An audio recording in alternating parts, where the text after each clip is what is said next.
சிவாய நமஹ. அடியாருக்கு அடியன் சந்தோஷ் திரிவேணி சிவாச்சாரியார். வரக்கூடிய இந்த பிப்ரவரி மாதம் 17ஆம் தேதி அதுலேருந்து பார்த்தீங்க அப்படின்னா அதன் பிறகு மார்ச் மாதம் 3ஆம் தேதி இந்த 15 தினங்கள் அப்படிங்கிறது ஒரு ஒரு விசித்திரமான கிரகங்களினுடைய சேர்க்கை ஏற்படுதுங்க. சற்றேறக்குறைய பார்த்தீங்க அப்படின்னா 8 கிரகங்களினுடைய அந்த அமைப்புகள் ஒன்று சேர்கிறது. இல்லை, முக்கியமாக பார்த்தீங்க அப்படின்னா கும்பராசியில் சூரிய பகவான், சனி பகவான், ராகு பகவான், சுக்கிர பகவான், அப்புறம் புத பகவான் இல்லைங்களா, இந்த கிரகங்களினுடைய சஞ்சாரமும் இருக்குது. கூடுதலாக சந்திரனும் அதே இடத்துல வந்து இருக்கார்.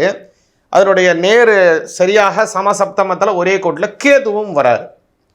இப்படி பார்த்தீங்க அப்படின்னா கிட்டத்தட்ட ஒரு 8 கிரகங்கள், குரு நீங்களாக எல்லா கிரகத்தினுடைய சேர்க்கையும் ஒரே நேர்கோட்டில் வருது. இது 15 நாட்கள் அப்படியே இருக்குது. இந்த சந்திரன் மட்டும் அப்படியே விலகி மறுபடியும் என்ன பண்ணுறாருன்னா 3ஆம் தேதி அவர் வந்து அந்த சிம்மத்தில் வரும்போது எல்லாமே ஒரே நேர்கோட்டில் மறுபடியும் வருது. அன்றைய தினம் கிரகணம் வேற வருது. இந்த 3ஆம் தேதி கிரகணம், சந்திர கிரகணம் வருது. எப்படியான ஒரு அமைப்பு சேருகிறது. இந்த கிரக சஞ்சாரத்தினாலே, இந்த கிரக நிலைகளினாலே சில பேருக்கு சில மாற்றங்கள், சில உயர்வுகள், சில வகையான தாழ்வுகள், சில பேருக்கு நல்ல யோகங்கள், சில பேருக்கு சில பணத்திலே சில விரயங்கள், அதே மாதிரி சில பேருக்கு பல நன்மைகளும், சில விஷயத்தில் ரொம்ப கவனமாக இருக்க வேண்டிய சூழ்நிலைகளும் அப்படின்னு ஒருத்தவங்களுக்கும் ஒவ்வொரு விதமான பலன்கள் கூடுதலாகவும் குறைவாகவும் ஏற்படுது. இதில் முக்கியமாக காற்றினுடைய ராசியில் இதில் எல்லாமே சேருகிறது. முதல்ல காற்று ராசியில் தான் அதிகமான கிரகங்களினுடைய சஞ்சாரம் ஏற்படுது.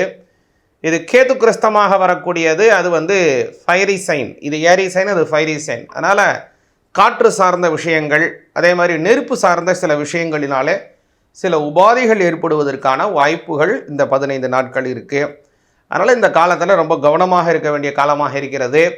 இதில் சில வகையில் பல நன்மைகளும் நமக்கு ஏற்படுது. கும்பராசிங்கிறதுனால காலப்புருட தத்துவத்தில் சில பேருக்கு 9, 11, 5 அதுமாரி நல்ல இடத்துல இருந்தால் அவங்களுக்கு சில குபேர யோகத்தையும் தருது. ஒரு சில பேருக்கு சில விரயங்களையும் தருது. அது என்னென்ன பலன் நமக்கு இருக்குது, எப்படி நம்ம அதுலேருந்து வழிபாடு செய்யணும், என்ன செய்யணும், இந்த சமயத்தில் எப்படிலாம் நம்ம நடந்துக்கணும் அப்படிங்கிறத ஒரு விரிவாக இந்த பதிவில் பார்ப்போம். ஒவ்வொரு ராசிக்கும் தனித்தனியாக பார்ப்போம். மேஷராசியாகிய உங்களுக்கு இதனுடைய சேர்க்கை எப்படி இருக்குன்னு பார்ப்போம்.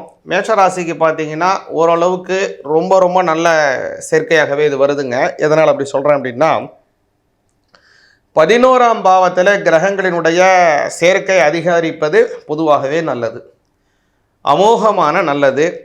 கூடுதலாக 5ஆம் இடத்துல இந்த மாதிரியான ஒரு நல்ல விஷயங்களும் ஏற்படுது. அதனால் மேஷராசிக்காரங்களுக்கு பார்த்திங்கன்னா பொதுவாகவே இந்த கிரகத்தினுடைய சேர்க்கை ரொம்ப ரொம்ப நல்லதாகவும் இருக்குது.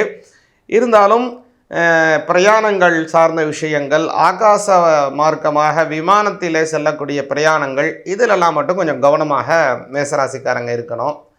அடுத்ததாக இன்னொரு நல்ல விஷயம் என்னென்னா, உங்களுடைய ராசிநாதனும் 11ஆம் பாவத்தில் சேர்கிறார்.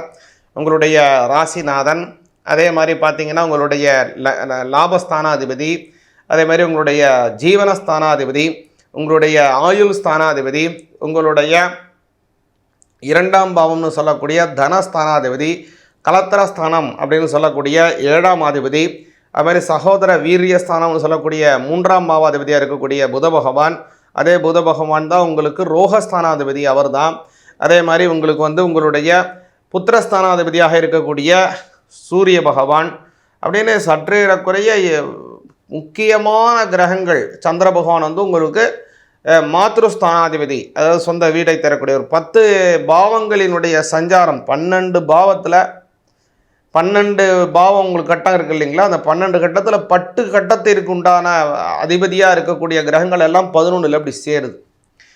அதனால் லாபம் பன்மடங்காக உயரும். அதனால் சிவாச்சாரியா சொல்லிட்டாரு, இதனால் நம்ம எல்லாத்துக்கும் போட்டு லாட்ரி வாங்கிடுவோம் அப்படிலாம் நினைக்காதீங்க. இந்த லாபம் அப்படிங்கிறதுல சில விஷயங்கள் என்ன அப்படின்னா, ரொம்ப நாளாக நீங்கள் எதை நோக்கி பிரயாணித்து கொண்டிருக்கீங்களோ அதை நோக்கியதான லாபம் ஏற்படும். லாபம் அப்படிங்கிறது என்ன அப்படின்னா, பல நாட்களாக நீங்கள் செய்திருக்கக்கூடிய ஒரு முதலீட்டுக்கு கிடைக்கக்கூடியதான ஒரு வெகுமதி. அதனால் திடீர்னு அதிர்ஷ்டம் கிடைக்கும் அப்படின்னு நினச்சிக்கிட்டு நீங்கள் அதை போய் செஞ்சீங்க அப்படின்னா அது நிராசையாக தான் போகும். அதனால் பல நாட்களாக நீங்கள் உழைத்து இருந்தால் அது இப்போ லாபம் கிடைக்கும். பல நாளாக நீங்கள் சும்மா இருந்தீங்கன்னா இப்போ ஒன்றும் கிடைக்காது. அது புரிஞ்சுங்க. அடுத்ததாக மிக முக்கியமான விஷயம் என்ன அப்படின்னு கேட்டிங்கன்னா, மேஷராசிக்காரங்களுக்கு குரு பகவான் சொல்லணும். ஏன்னா இந்த குரு பகவானினுடைய பார்வை அத்தனை கிரகத்துக்கும் வருது. அத்தனை கிரகத்துக்கும் இந்த குரு பகவானுடைய பார்வை ஒரு நல்ல பலனை உங்களுக்கு கொடுக்க போகுது. 11ஆம் இடத்துல குரு பகவானுடைய பார்வை கிடைப்பது லாபத்தை உயர்த்தும். கல்யாணமாகி ரொம்ப நாளாக திருமணமாகி குழந்தை இல்லாமல் இருக்கிறவங்களுக்கு குழந்தை பாக்கியம் கிடைக்கும். சாமி தொழில் ரொம்ப இதுவாக போயிட்டுருக்கு, என்ன தான் தொழில் செய்யலாம்னு நினைக்கக்கூடிய மேஷராசிக்காரங்களுக்கு தொழில் அபிவிருத்தியாகும். படிக்கிற மாணவர்கள் வரக்கூடிய காலம் வந்து பரீட்சை வரப்போகுது. 10ஆம் ஆண்டு 12ஆம் ஆண்டு 11ஆம் ஆண்டு எல்லாருக்குமே பரீட்சை வரக்கூடிய காலமாக இருக்குது. அதனால் படிக்கின்ற மாணவர்களுக்கு பார்த்திங்க அப்படின்னா படிப்பில் நல்ல நாட்டம், நல்ல ஒரு சிந்தனைகள், பலவிதமான அபிவிருத்திகள் நல்லா இருக்குது. முக்கியமாக முருகப்பெருமானை வழிபாடு செய்யுங்க.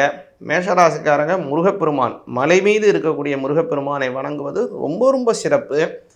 அதனால் செவ்வாய்க்கிழமை தோறும் முருகப்பெருமானுக்கு வேல்மாறல் அப்படின்னு சொல்லக்கூடிய அற்புதமான மந்திரம், அந்த மந்திரத்தை பாராயணம் பண்ணிட்டு வாங்க.